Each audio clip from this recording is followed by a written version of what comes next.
Hi everyone, Amanda here with my persuasive speech, and today I'm going to try and convince you that butter is better than margarine. Nothing compares to fresh cornbread right out of the oven with a pat of butter on top. In the 1970s, butter came under scrutiny with the well-intentioned argument that margarine was better for your health, even though there was never any good evidence that using margarine in place of butter would reduce your chances of having a heart attack or developing heart disease. Aside from the science, who can argue with the queen of butter, Miss Paula Deen? She's quoted as saying, "I will never use a substitute for butter. Margarine is one molecule away from eating plastic." While Paula Deen is not quite accurate in her quote, she isn't far off. While butter is a concentrated dairy fat, margarine is a highly processed food. Most importantly, butter reigns king when it comes to taste, and there's a scientific reason for that. I'm going to break down butter, margarine, and then taste, and let you decide what is better, butter or margarine. Butter, according to Michael Duma, who is the curator for the Institute of Dynamic Educational Development and did an online exhibit about butter through the ages, claims butter has been around since King Tut's time. And today, pure butter is made the same way, except we use cows instead of camels and water buffaloes. Butter is made from churned milk and cream and contains natural occurring nutrients like vitamin K, which is associated with increased bone health. These levels are higher when butter is made from the milk of grass-fed cows.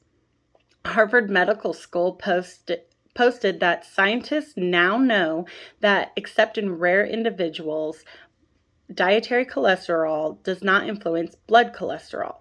While the stance that margarine is better for you came from good intentions, considering it had less saturated fats than butter, the theory overlooked the dangers of one thing: trans fats. Both Harvard Medical School and Chris Gunners, who holds a bachelor's degree in medicine from the University of Iceland and regularly writes about nutrition for Healthline.com, have written about the natural trans fat, CLA, which is the good trans fat that naturally develops in butter during the production process. This trans fat is beneficial to our health and is credited to fighting cancer and preventing weight gain and heart disease. Now, margarine is made from vegetable oils, water, salt, and often emulsifiers. All the ingredients are chemically changed through a process called hydrogenation.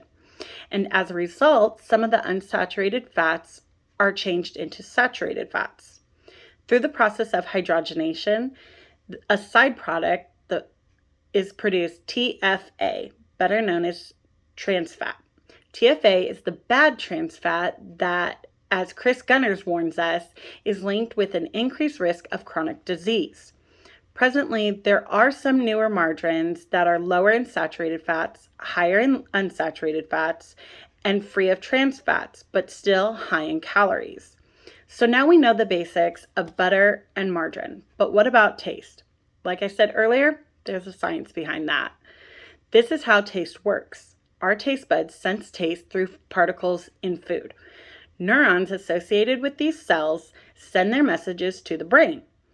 When we place food on our tongues, food particles travel to the olfactory neurons through the nasopharynx, which connects the mouth to the inside of the nose.